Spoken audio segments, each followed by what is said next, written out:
6월 10일 기준 영국의 팬데믹 사망자는 12만 3,178명, 하루 확진자는 7,322명으로 집계되고 있습니다. 이처럼 영국은 주요 선진국들 중 미국과 함께 가장 큰 피해를 본 국가 중 하나이며 우리가 기존의 서방 기준의 선진국이라 정의 내려놓은 개념에 큰 변화를 만든 국가이기도 하죠.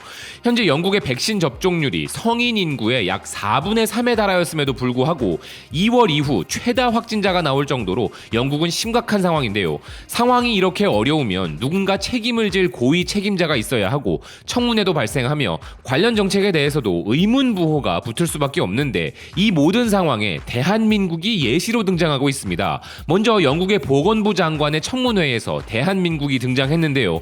영국의 BBC는 매트 헨콕 영국 보건부 장관의 청문회 질의응답 내용을 팩트 체크하고 있는데 그중 국경 봉쇄와 락다운과 관련한 부분에서 대한민국이 등장한 것입니다. 매트 헨콕 장관은 청문회 질의응답 중에 영국이 올해 초 국경 정책을 강화하였고 세계에서 테스트만 사용하고 어떤 형태의 폐쇄도 하지 않은 나라는 없다고 주장했고 전 보건부 장관 제레미 헌트는 한국은 폐쇄되지 않았다고 반박했다는 것인데요. 기사는 이에 대한 팩트 체크로 한국은 실제로 국가적 봉쇄를 시행하지 않았고 테스트, 추적, 치료로 이어지는 시스템을 빠르게 개발함으로써 전염을 통제한 것이 사실이라며 한국은 2020년 2월 20일부터 증상 유무에 상관없이 그들과 밀접 접촉자를 검사했고 3월 중순부터는 병원과 요양원과 같은 고위험 시설에서도 대량 테스트를 시행하였을 뿐 아니라 확진된 모든 환자는 병원, 가정 또는 주거치료센터에 격리되었으며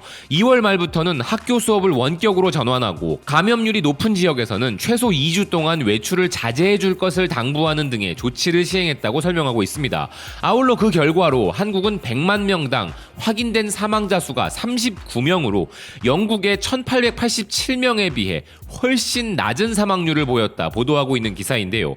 완전한 국경 지역 봉쇄가 없었던 세계 유일의 국가인 우리 기준으로 영국 정부의 대응 방식을 비난하는 것은 사실 그 비난을 받는 당사자들 입장에서는 조금 억울한 부분도 있을 수 있겠다는 생각도 들지만 동시에 모두가 불가능하다는 것을 해내고 있는 대한민국의 위험이 다시 한번 느껴지는 부분입니다.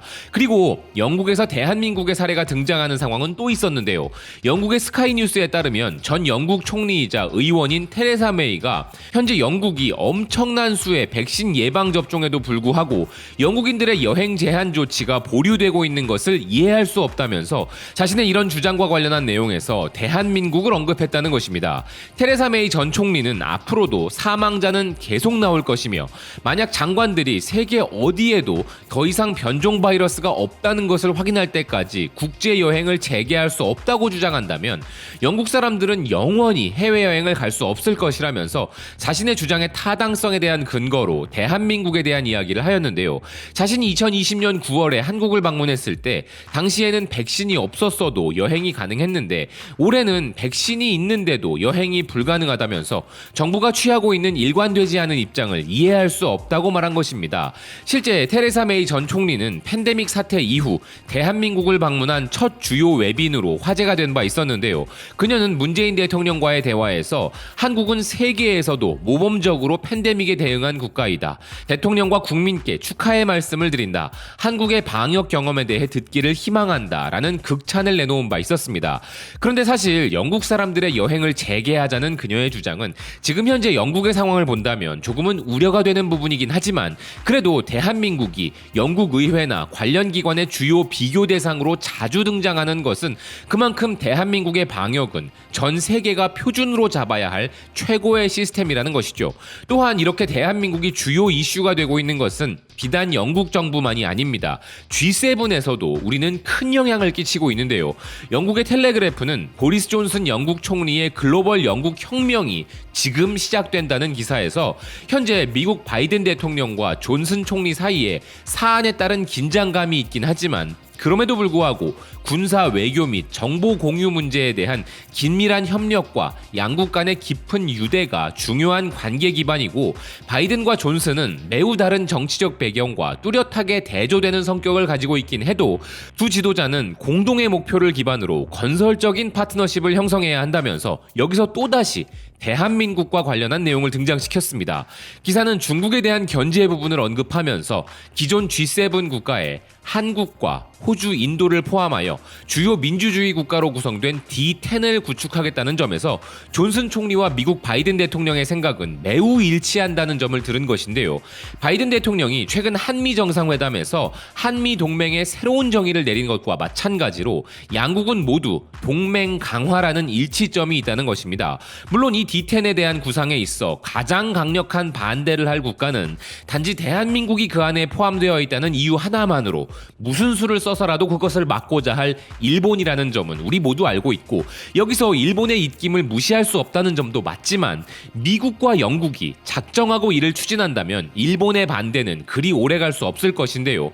호주의 스카이뉴스 진행자인 페타 크레들린도 보리스 존슨 총리가 G7 의장으로서 하려고 하는 것은 이전의 유럽 중심의 경제에서 G7을 글로벌화하여 지정학적으로 재구성하는 것이라면서 이 클럽이 한국, 호주, 인도가 합류한 10대 민주주의의 국가가 되기를 원한다 전한 바 있고, 영국의 이코노미스트도 현재의 민주적 가치를 지닌 경제 클럽 G7은 구식이라 논평하며, 이에 대해 도널드 트럼프 전 미국 대통령이 매우 구식이라고 한 평가는 옳았고, 2019년 프랑스 마크롱 대통령과 보리스 존슨 총리가 한국, 호주, 인도를 비롯 기존 멤버가 아닌 국가들을 초청하고 있음은 G7의 미래를 암시할 수 있다 보도하고 있습니다. 그리고 그 미래는 공식적으로 G7이 D10으로 변모하든 아니든 중국과 같은 국가의 도전에 직면하여 새로운 목적의식을 제공할 수 있으며, 이런 가치와 동맹의 힘을 믿는 조 바이든 미국 대통령과 같은 지도자가 있다는 것이 도움이 된다 보도하고 있는데요.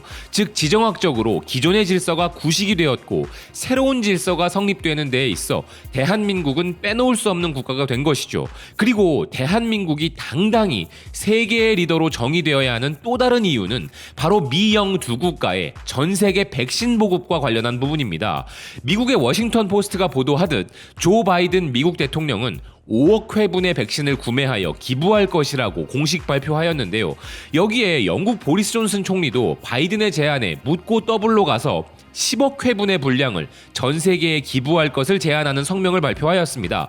그런데 이 부분에서 리더 국가로 왜 대한민국이 등장하느냐 하면, 미국과의 백신 동맹국으로 새롭게 정의 내려진 우리의 포지션에 더해 양 국가가 개발한 백신들이 모두 대한민국에서 생산되고 있거나 생산될 예정이기 때문입니다.